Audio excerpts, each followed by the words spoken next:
Guy Trainin. And I'm Kimberly Ingraham-Beck.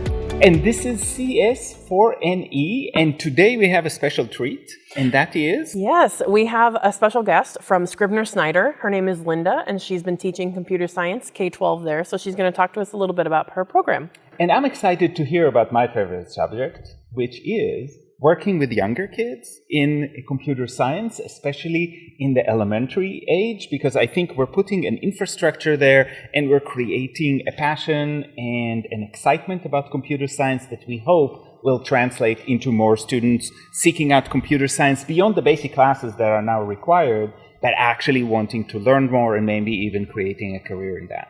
Absolutely. Now joining us is Linda. Linda, tell us about yourself. My name is Linda Schafer, and I teach computer science K-12 at Scribner-Snyder Community Schools in eastern Nebraska. I have been teaching computer science here in Scribner for the past 9 years. This will be the beginning of my 10th year here with this type of curriculum learning experience. And can you tell us a little bit about your school? How many kids do you have? Our school usually runs anywhere from 192 to like 214 students.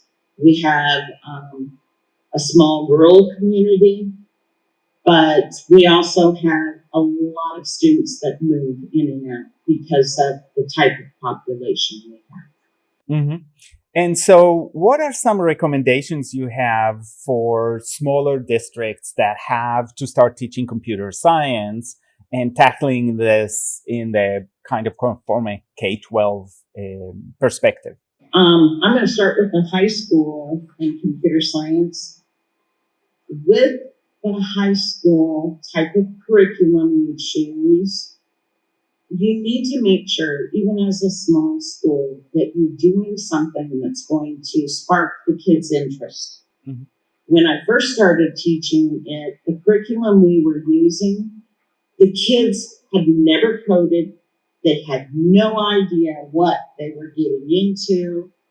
And the very first year I was here, it was instituted as a graduation requirement. Wow. So my students here have had a good background in it for a long time. But find a curriculum that's fun, interesting. It gives them a broad sense of what computer science is. And that's why I personally went to code.org, because about my third year into this, I got to go to Atlanta for the training, and it was the AP training that I started with, because by that point, I had already been using CodeHS, the former curriculum that I use, and was looking for something better for my kids to make them enjoy it, because I was afraid they were getting turned off. Yep. So I have just built my program up from there to include, I went by the computer science standards when I started my curriculum and have built my program up using those standards. Now, that being said, there were already standards in there for like coding and computer science that I also knew I needed to introduce my littles to. Mm-hmm. And so what I had done through the years is done like unplugged activities with them and built that into using like Make Wonder, which is dash and dot. So they learned simple block coding that way. We have participated in Hour of Code every year since I've started, because it was a great way to get the interest going for the kids. I've also used Common Sense Media, because I start every year with the digital citizenship and the safety that they need to have online. So it's very possible to do the K-12, but you just don't need to jump into everything right away. do something small, do something simple, and build your program from there is my best recommendation. Awesome. So how will your school be fulfilling the new CS standards? Okay. At this point, I was one of the people that was lucky enough to help write those standards. And like you said, my whole curriculum, I basically created on my own, along with my scope and sequence, based off of standards. So some of the material that I'll use is the code.org, but I'll add some other things from Common Sense Media, possibly, especially with AI coming in now. Mm-hmm. I have not had a chance to look at if they have added AI into fundamentals, because that's where I usually start with my freshman class, is picking and choosing things from there to get them introduced to the coding, but doing some Common Sense Media, building it up. What is cybersecurity even? Yeah. I've added some stuff for that in the past, and that is one of the standards now. So, like I said, I know CodeHS has come out with a program, and I believe code.org has something just for Nebraska now too, correct? Yeah. So we just became a code.org school. So Cool. I've been working with that this summer, trying to get everything signed up so that I can get my teachers maybe to integrate a little bit more of the computer science with their lessons. Excellent. So you touched at least about smaller or younger kids, right? The lower grades. Yeah. Can you tell me what are your goals and what are you using? Maybe a few more examples of what are you using with elementary students? The unplugged activities come from various sources. Mm-hmm. Okay. Then I have dash and dot robots. Yeah. So we do block coding. I recently got a grant. So I have now a fleet of bebots. Ooh. Because I have both the beginning bebots and then I have the blue bots. I understand there's one more level up from that where there's actually more coding. Mm-hmm. But for my littles, just to get them to think, okay, you have to plan ahead. Let's break down the tasks. Because that computational thinking for the little ones is usually where I try to start. Mm-hmm. So that they understand how problem solving is really what a lot of computer science is. Then I also have used with like 4th, 5th, and 6th graders. Mm-hmm. I have a fleet of drones. Oh, wow. Exciting. So I have them do some drone activities and figure out, okay, this is what we can do just controlling the drones. How can we program the drones to do even more? So I'll do a unit like that with those grades. This year, my curriculum is changing just a little bit because 6th graders now are part of our middle school, junior high experience.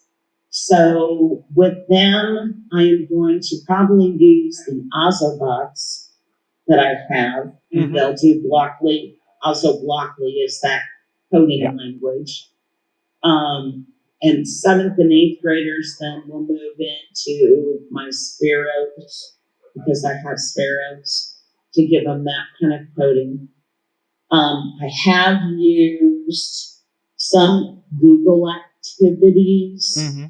for Google coding with the elementary kids. Mostly I've done that with what I call Code Club, because twice a month I have Code Club with elementary students just to keep them engaged in the program. Mm-hmm. And so we use some AI things. We do some Google coding. I got all kinds of I've got a coding cube that I got last year, so that the kids programmed those to put their initial on them. Nice. Like I said, there's just a variety. I am constantly looking and trying to add something to it, but especially when you're in a small rural school. Because when I first started, I just got Dash and Dot. And starting small like that was important. But then the next year I added another robot. The next year I added something else. The past 2 years in my junior high level, I've added Hatch RX coding, which is a 3D coding program. So we've used that to increase it, to get them more excited, keep them involved. In a small school, you fight for students. Yeah. And my goal was to build a sustainable computer science program in our district. We're a very forward district that we've been requiring it for graduation for 8 years. So, yeah, it's amazing. And I didn't realize it when I started. When they hired me to do computer science, I finished my computer science degree for teaching at the same time that I was teaching the first 2 years, because I had already gotten a master's in instructional technology. And so my courses carried over, a lot of them, to the informational technology. So yeah, I got a lot of experience, and I did build everything slowly. I can't stress that enough to small districts, because I feel so many of them are overwhelmed with the state standards. They don't know what to do with it because they've never touched it. They have no idea how enjoying and fulfilling it can be for the kids. So, absolutely. So you kind of touched on my last question, which is, what advice would you give to a teacher starting to teach CS for the first time this fall? Yeah, definitely find a curriculum that is going to not only excite the kids, but excite you. But my number one coaches when I started doing CS were my students. Because there is a certain amount of students, even in a small school like this, that were interested in coding. And they were the ones that would say, hey, have you heard about Code Combat, Mrs. Schafer? We should look at this program, So, okay, if we get stuck with the coding, because there's always that point where you're looking at something and you're like, what am I doing wrong? Use those students. Do that paired programming. Have them work together. Have them help each other. Don't take all of that stress on yourself. Let the kids be part of this whole learning, and your learning. Awesome. All right. Thank you very much. It's been lovely to hear. And I hope this also included an invite so we can come and see your armies of robots and drones and everything else and see kids interact with them. Absolutely. You can come visit my school anytime and see what I've done. All right. I've had people from the State Department that have just shown up one day to do an evaluation, and they were like, I've got to see the computer science room. So, that's awesome. Awesome. Thank you so much. You're welcome. Thank you for asking me. Yeah.